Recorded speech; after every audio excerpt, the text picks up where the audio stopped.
You feel it first as a change in the air, a sudden chill in a room that was once warm. The silence between you is no longer comfortable. It's heavy, filled with unspoken things that press down on your chest. You reach for her hand, a gesture once as natural as breathing. But now, there's a flicker of hesitation, a microscopic pullback before she allows the touch. It's a ghost of a rejection, but it screams louder than any word. Your mind becomes a frantic detective in a house with no clues. You replay every conversation, dissect every text, searching for the moment the thread snapped. You think it must be something you did, something you said, but here is the truth, the one that whispers from the darkest corners of psychology. This is not an accident. It is not your fault. It is a strategy.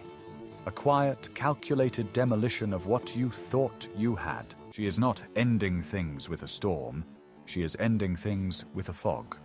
A slow, creeping mist of verbal distancing designed to make you feel lost, confused, and eventually to make you leave on your own. Or to make you so numb you don't notice when you've been replaced. And it all begins with 5 simple, devastating words. The 5 keys she uses to lock you out of her heart, one by one. The first word is a wall, disguised as a surrender. Word number 1, fine. You ask her what's wrong. You can feel the tension, the tectonic plates of your connection grinding against each other. And she offers you this hollow little word. Fine is not an emotion. It is the absence of one. It's a beautifully crafted wall, smooth and seamless, with no handholds for you to climb. It says, the conversation is over. Your concern is not welcome here. When she says fine, she is training you.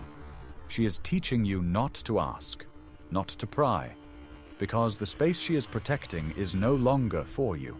It's where she is auditioning your replacement. Word number 2, busy. This word is a shield. It's plausible. It's logical. The world is a demanding place. But it's not about a single instance. It's about the pattern. I'm too busy. It's been a crazy week. I just have so much going on. The excuses are a smokescreen. The truth is, time is a currency of affection. And she has stopped investing it in you. That time, that energy, is not vanishing. It is being reallocated. She is busy creating a new life, a new narrative, a new connection. One where you are merely a footnote from a previous chapter. Word number 3, whatever. This is perhaps the most brutal. Fine is a wall. Busy is a shield. But whatever is a dagger. It is the verbal equivalent of a contemptuous shrug. You pour out your heart, you make a point, you offer an opinion, and the response is whatever. In that single word, she communicates that your thoughts, your feelings, your very existence have become insignificant. It is a psychological power move. By devaluing your input, she devalues you. She is conditioning you to believe that you have nothing left to offer. It makes her eventual departure feel not like a tragedy, but an inevitability. Word number 4, friends. This one is insidious. It often appears when she's talking to other people, and you happen to be there. Oh, he's such a good friend. The word hangs in the air, cold and sharp. This is a public recategorization. She is not just speaking to her audience, she is speaking to you. She is defining your new, reduced role in her life. She is demoting you in plain sight. It's also a test. She's gauging your reaction. If you accept the label of friend, you have silently agreed to the new terms of your relationship. You have co-signed your own dismissal. The replacement can now proceed with less friction. And finally, the 5th word, the most profound, the most empty. Word number 5, nothing. You see the sadness in her eyes. You know something is deeply wrong.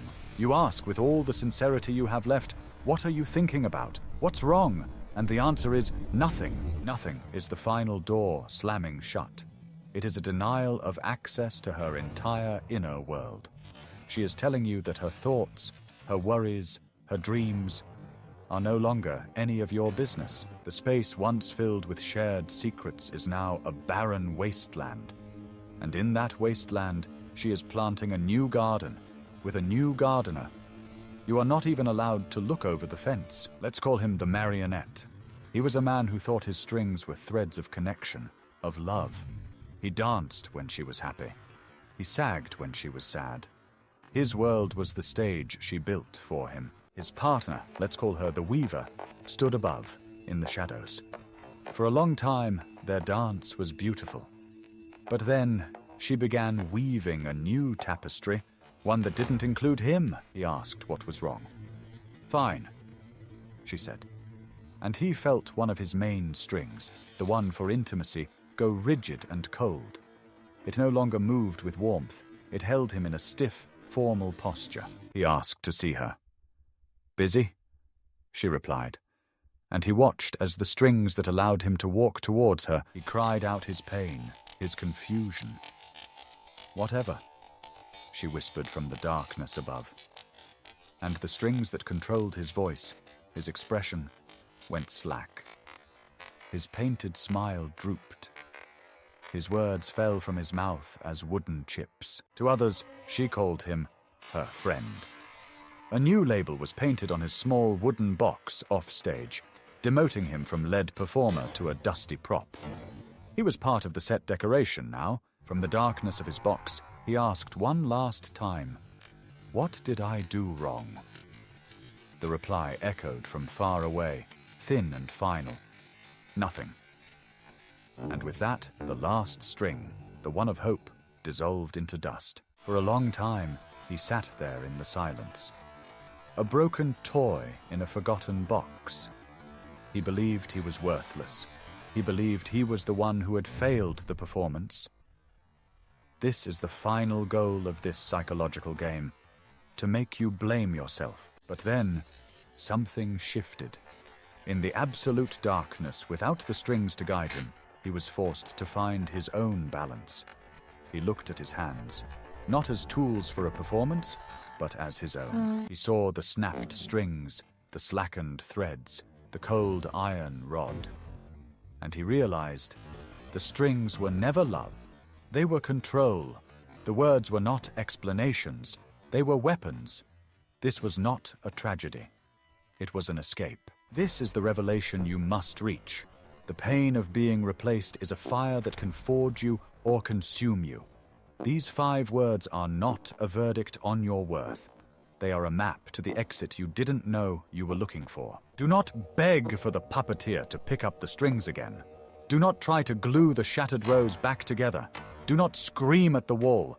You must understand, the show is over, and you are finally free to leave the stage. Recognizing these words is your power.